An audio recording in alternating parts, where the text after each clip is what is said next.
welcome back to Vidyapaka. Today we'll be discussing a very interesting case, that is Mohari Bibi versus Dharmodas Ghosh. How important, without this case your Indian Contract Act doesn't come to an end. So what is that case? Let us go and discuss in the classroom. Welcome to the classroom, guys. Let's start the facts of Mohari Bibi versus Dharmodas Ghosh. In the year 1895, there was a person called as Dharmodas Ghosh, who was a miner. This person was in need of money, and for which he started looking out for some money lenders. Brahmodat was a money lender. So Dharmodas approached Brahmodat for rupees 20,000, which he was looking out for. But keep this in your mind, when this entire transaction happened, Brahmodat was not in town, because of which the entire transaction was carried on behalf of his agents, the major person being Kedarnath, who was also his attorney. Attorney is basically your advocate.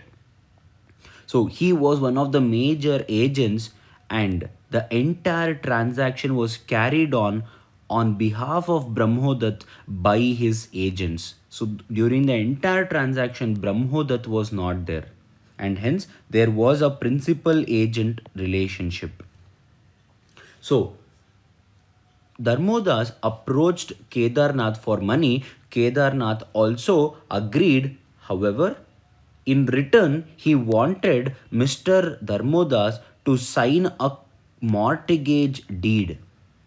Why? If at all tomorrow, if Dharmodas is not able to repay the money, he wants to safeguard his money. So, for which he made him agree to sign a mortgage deed as a collateral. So during this entire discussion was happening, Mr. Dharmodas Ghosh's mother got to know that Dharmodas was going and borrowing this 20,000 from Kedarnath. Her Dharmodas's mother was also his legal guardian. So she immediately intimated Mr. Kedarnath by writing a letter to him saying that Mr. Kedarnath, Dharmodas is a minor. So if at all you do any transaction with him, you will be doing it at your own risk. She intimated Mr. Kedarnath. However, Kedarnath still proceeded with the transaction. That is, Mr. Brahmodat's agents, they still proceeded with the transaction, and they gave this rupees 20,000 to this miner, and they made him sign a collateral. So he had certain immovable properties. They made him sign a mortgage deed as a security. So tomorrow, if he does not repay this 20,000, they will be able to take back his properties. So this was the understanding. And Dharmodas also signed the contract and took 20,000. Now, after a certain time, Dharmodas, along with his mother, both went to the court, and they said, Your Honor, when this entire transaction was happening, Dharmodas was a minor, and hence whatever the mortgage he signed is not a valid document. They only went and filed a suit in the court saying, we will not repay that money whatever Dharmodas took. Not only that, we will not even enforce whatever the mortgage deed they had entered into. That mortgage deed is also not valid. Why? Because Dharmodas was a minor when this entire transaction was happening. Now in the court, there were arguments. Basically, whenever I say Brahmodat here, his advocate, his lawyer, that is Kedarnath, carried the entire arguments on behalf of Brahmodat. So their contention was, his argument was, Your Honor, in the entire transaction, this minor fraudulently declared himself to be a major. So because he did fraud, you should not give him any relief. And not only that, as per section 64 of Indian Contract Act, whenever a person is treating a contract as voidable, Sir, what is voidable? There is an option given to the party whether to treat the contract as valid or void. So, in this given transaction, Your Honor, this person is treating the contract, that is, Dharmodas is treating the contract as void. So, whenever he is treating the contract as void, let him restore all the benefit taken. Sir, what was the benefit taken? They had borrowed money, right? 20,000. Tell him to first repay that, because under voidable contract, if you are treating the contract as void, you have to give back whatever you have received. So what is voidable contract here? The mortgage deed. The third one, as per section 115 of Indian Evidence Act, if at all there is any person who has said something, tomorrow he cannot unsay it.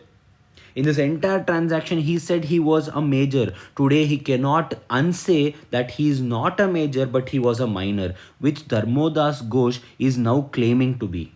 He's telling, when the entire transaction happened, I was a minor. But that day he said he was a major. So today he cannot step back. That is the meaning of estoppel, for which Dharmodas Ghosh said, Kedarnath was very well aware of his minority and he still carried on with the transaction.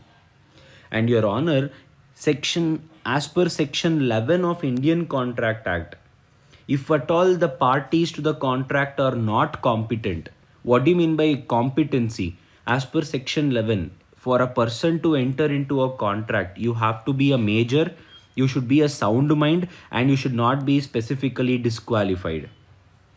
So in this case, Your Honor, as per section 11, I am a minor. I am not a competent person to the contract. Hence, voidable thing does not arise, but this contract is itself void ab initio. There is no contract at all. This agreement itself is invalid from the beginning. Void ab initio was Dharmodas Ghosh argument. The court, after listening to both the parties' argument, it decided the first thing. Mr. Brahmodat, we understand in the entire transaction you were not personally present. However, because the entire transaction was carried on by your authorized agents, you only authorized them. Hence, even you are liable for whatever actions they have done. You cannot say it happened in my absence and I will not be liable. You authorized them, so whatever they do, you are liable. Next one, the courts declared section 115 of Indian Evidence Act, that is doctrine of estoppel, does not apply to a minor at all. So if a minor tells that I am a major and he enters into a contract, later on he can say that I was not a major but I was a minor. So meaning whatever was said can be unsaid, which a general person cannot do as per doctrine of estoppel. The next one, the courts held that there was no contract at all between the two parties. Why? Because the very essential element of competency of parties itself is not satisfied. When section 11 of Indian Contract Act itself is not satisfied, there was no contract at all and there is no question of voidable contract. And the courts were also convinced that whatever Dharmodas Ghosh's mother intimated Kedarnath about Dharmodas's minority, and still Kedarnath carried on with the transaction, the court said, in spite of knowing all this, you still did the transaction, and hence the court held the doctrine of equity will not be enforced in this particular contract. Meaning what? You cannot enforce that particular mortgage deed. It is void ab initio. Not only that, you will not even get back your money whatever you had given as advance, that is rupees 20,000. Why? Because you carried on the transaction in spite of knowing all the facts, said the court. Now, obviously, all our people, we do not like the judgment when given by the court at the initial place. So whatever was the lower court judgment was later on appealed in the next higher court. So back then, today's higher court is your Supreme Court. So I'm talking about 1903. where there was no Supreme Court at all before independence. So that day, the highest court in India was Privy Council.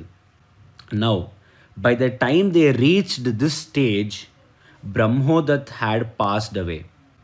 So, this case was later on fought by his wife called as Mohari Bibi. That is the reason in case laws you will not see the name of Brahmodat. Why? Because when we went for an appeal, the appeal was fought by Mohari Bibi on behalf of Brahmodat. So, the Privy Council also upheld the decision passed by the lower court.